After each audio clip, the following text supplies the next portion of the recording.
It started as a normal morning in Pakdasht. The air was dry, thick with dust from the brick factories scattered across the edge of Tehran. Children ran barefoot between narrow alleys, their laughter echoing under the desert sun. To the townspeople, this was just another ordinary day, until the first boy didn't come home. At first it seemed like a tragic but isolated disappearance. But then another child vanished, and another. Fear began to creep into every corner of this quiet suburb, like smoke from a fire no one could see. No one realized that beneath the calm surface of Pakdasht, a predator was already moving, calm, smiling, unnoticed. And when his secret was finally uncovered, it would shake the entire nation to its core. Pakdasht, a dusty industrial suburb 30 kilometers south of Tehran, was not the kind of place that made headlines. Rows of half-finished houses leaned toward the desert, and the air carried the constant scent of smoke and clay from the brick kilns. Families here were poor, hard-working, and invisible to the rest of Iran. But in early 2003, something dark began to take root among them. Mohammed Bijeh, a quiet 27-year-old factory worker, lived alone near the edge of town. Neighbors described him as polite, withdrawn, sometimes odd, but never dangerous. No one knew about the scars from his childhood, the abuse he had suffered, or the hatred festering behind his silent eyes. He blended into the dust like everyone else, yet inside him, something monstrous was awakening. Between March 2003 and September 2004, nearly 20 boys disappeared from the streets of Pakdasht. They were sons of laborers, herders, and brickmakers, children whose absence barely stirred official concern. One by one, they followed Bijeh's friendly smile into the desert, lured by promises of money, sweets, or adventure. None returned. When the first families reported their sons missing, local police dismissed it as childish mischief or runaway behavior. Weeks turned into months. Mothers waited at doorsteps that faced the endless desert horizon, praying for footprints that never came back. By the time authorities realized something was terribly wrong, the sand around Pakdasht was already hiding a horror no one could imagine. The first disappearance barely made the evening news. It was a quiet afternoon in March 2003, when the desert sun still hung high over the clay rooftops of Pakdasht. 9-year-old Reza Ahmadi, a cheerful boy with bright eyes and dust on his bare feet, was last seen walking down the narrow road toward the dry fields. He carried a small metal pail. His mother had asked him to collect firewood before sunset. He never came back. His mother searched until nightfall, calling his name into the wind. By dawn, the neighbors joined her, combing through the barren outskirts and ditches near the brick factory. There was no trace, no footprints, no clothes, no sound except the soft hiss of desert wind. The police filed a report, shrugged, and called it a missing child case. In Pakdasht, such things happened. A month later, 2 brothers vanished on their way to school. In May, another boy disappeared after running an errand for his father. By summer, 5 families were living the same nightmare.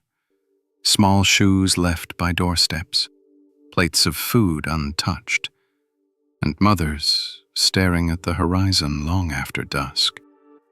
Rumors began to crawl through the community.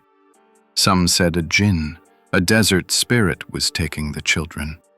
Others whispered about kidnappers who trafficked boys across the border. But the truth was far more human, far more horrifying. One evening, a shepherd tending his flock near the old kilns noticed something glinting in the sand. He dug it out, a single child's shoe, charred at the edges, with a dark stain inside. It was Reza's shoe.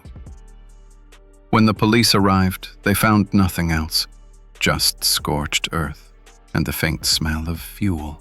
Still, they closed the case again, noting there was no evidence of foul play. But in the shadows beyond the kiln, someone was watching. A man with calloused hands and quiet eyes. A man who smiled when no one was looking. By late 2003, fear had begun to soak into every corner of Pakdasht. The laughter of children disappeared from the streets. Doors were locked earlier, and mothers whispered prayers before letting their sons leave for school. In less than a year, 7 boys were gone. None had returned. None had been found. When Detective Farshad Hosseini from the Tehran Criminal Investigation Department arrived, he was met with silence, tight-lipped locals, and weary officers who had long since stopped believing anything would change. The files were thin, names, ages, and a handful of missing posters fluttering in the hot wind. The only consistent detail was chilling. Every boy was last seen near the brick factory at the southern edge of town. The factory was a graveyard of smoke and dust. Dozens of men toiled there in the heat, their faces masked with soot. Among them was Mohammed Bijeh, a soft-spoken laborer with sharp eyes and a faint scar under his chin. He lived alone, never married, never spoke much beyond polite greetings. His co-workers described him as quiet but helpful, the kind of man you forgot about the moment you looked away. Farshad's team began canvassing the area. A truck driver recalled seeing Bijeh late at night, hauling a heavy sack toward the dunes. Another worker mentioned the smell of gasoline and smoke drifting from behind the factory after hours. When questioned, Bijeh shrugged. "People burn trash out there," he said calmly. "Nothing strange." But something was strange. The following week, investigators discovered several scorched patches of desert behind the kilns. The earth there was blackened, cracked, and still smelled faintly of fuel. Beneath one site, officers unearthed small fragments of bone, later confirmed to be human. The news spread like wildfire. Pakdasht turned into a town of locked gates and shuttered windows. At the local mosque, clerics warned that evil had descended upon the land. Some parents gathered in groups carrying torches at night, guarding the alleys in silence. Yet, even as the community trembled, the man they feared most continued his work. Each morning, Bijeh clocked in at the factory, his face blank beneath the rising smoke. And every few weeks, another boy would vanish into the desert haze, as if swallowed whole by the earth itself.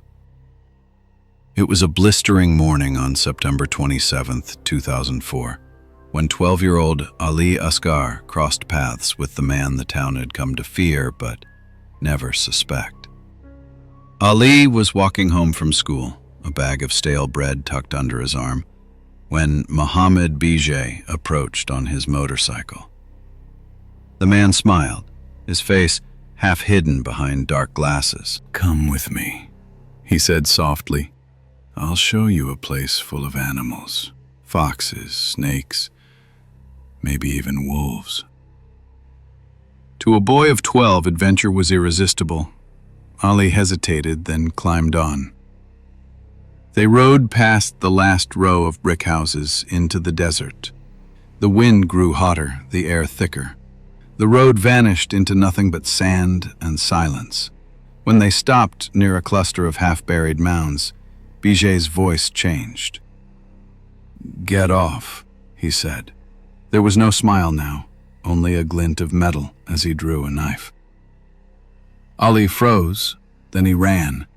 His heart pounded against his ribs as he stumbled across the dunes, but Bijeh was faster. He grabbed the boy by the collar, slammed him to the ground, and pressed the blade to his throat. Ali screamed once before the world went black. Hours later, the boy woke up, covered in sand, his throat burning, blood sticky under his shirt. He realized what had happened. He had fainted before the killer finished his work. The motorcycle was gone. The desert was silent again. Crawling on his elbows, Ali dragged himself toward the faint sound of a truck in the distance.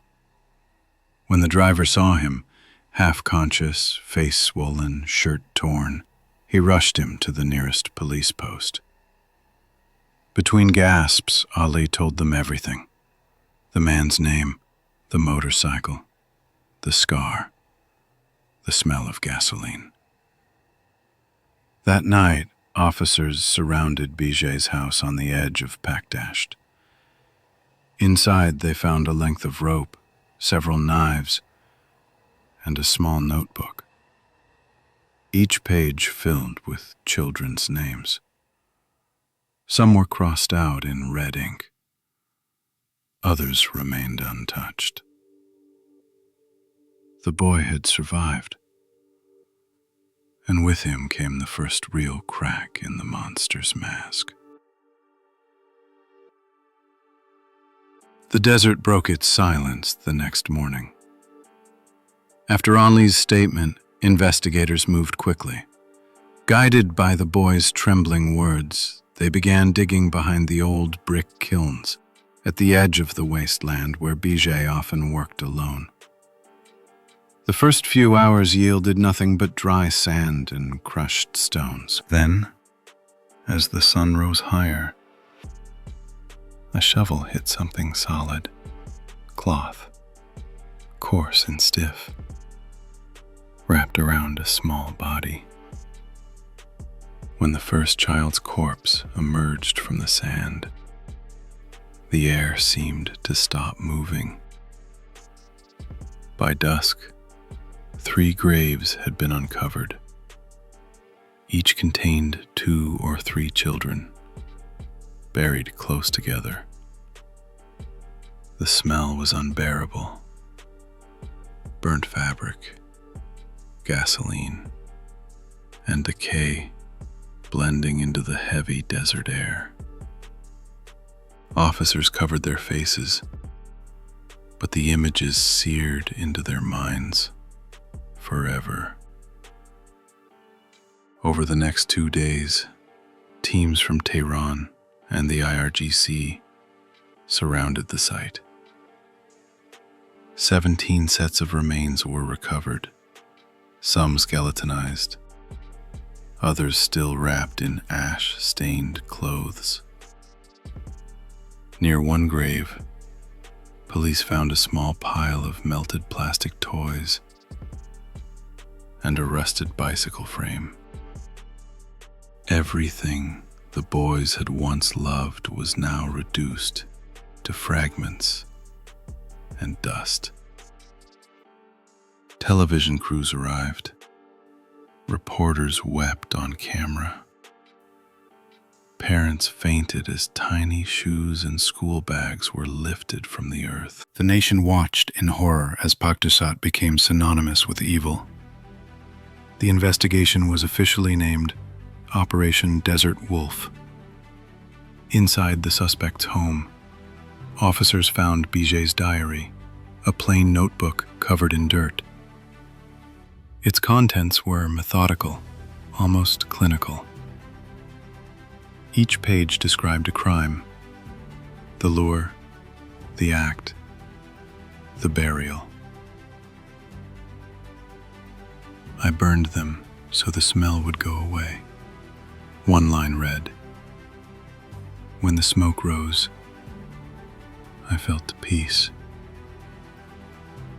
Forensic experts matched the DNA of multiple victims. Every entry in the diary corresponded to a missing child report. The evidence was absolute.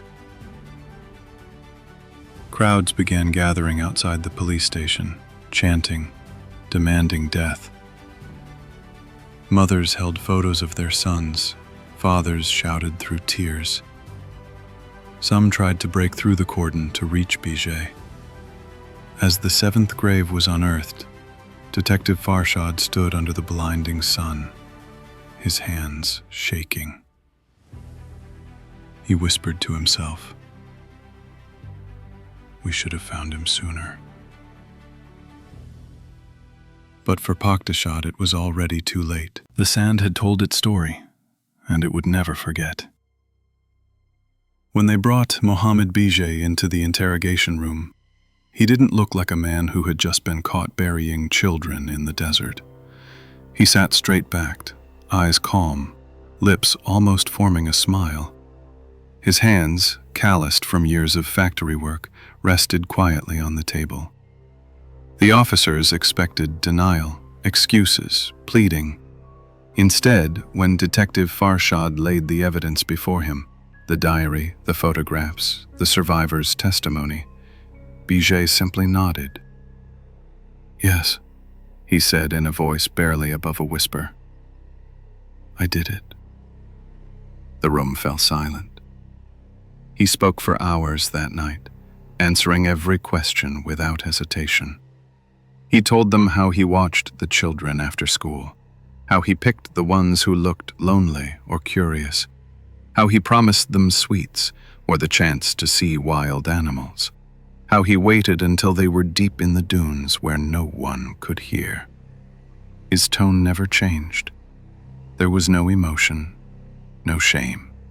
"I killed them because I could," he said, "because nobody cared when I was a child either." He claimed to have murdered at least 20 boys, though investigators confirmed only 18 remains. Sometimes he strangled them, sometimes he used a knife. Afterward, he would pour gasoline and light a match, watching until the smoke vanished into the sky. "It made me feel clean," he said, as if describing a routine after work. The interrogators struggled to keep composure. One officer slammed his fist on the table, shouting, "You call this clean?" Bijeh just looked at him and smiled. Later, he revealed that Ali Baghi, a co-worker at the brick factory, helped him bury some of the bodies. Baghi was arrested the next day. Under questioning, he admitted his role, digging graves, covering the smell with ash, but insisted he acted out of fear. "He said he would kill me too," Baghi whispered. When word of the confession spread through Pakhdasht, chaos erupted. Hundreds gathered outside the police compound, chanting, throwing stones, screaming for vengeance. Mothers tore their hair. Fathers cursed the sky. Reporters captured scenes of pure rage, the kind of grief that burned hotter than any fire Bijeh had ever lit. Through the bars of the police van, he looked out at them all, unblinking, unmoved. One journalist asked, "Do you regret what you did?" He replied, "No, I regret that I didn't have more time." That sentence broke what little calm remained. From that moment, the people of Pakhdasht didn't just want justice. They wanted to see the monster hang. The trial of Mohammed Bijeh began on a cold morning in February 2005 at the Criminal Court of Tehran. Long before dawn, crowds had already gathered outside the courthouse. Parents clutching photographs, journalists fighting for a glimpse of the man who had turned their town into a graveyard. Armed guards lined the steps. The air buzzed with grief and fury. Inside, The courtroom was suffocatingly silent. The accused entered, shackled and expressionless. Bijeh wore a faded prison uniform, his eyes darting calmly across the sea of faces: police, judges, reporters, and families whose children would never return. He didn't bow his head. He didn't speak unless asked to. When he did, his words were cold enough to freeze the room. "I killed them because they were there," he said, staring at the judge. "The world killed me first." Gasps and sobs filled the chamber. Several fathers had to be restrained when they lunged forward, shouting curses. One mother fainted. The evidence was overwhelming. DNA matches, eyewitness testimony from Ali Asghar, the diary, the grave sites, the confession tapes. The judge read each detail aloud, and with every word the atmosphere thickened with rage.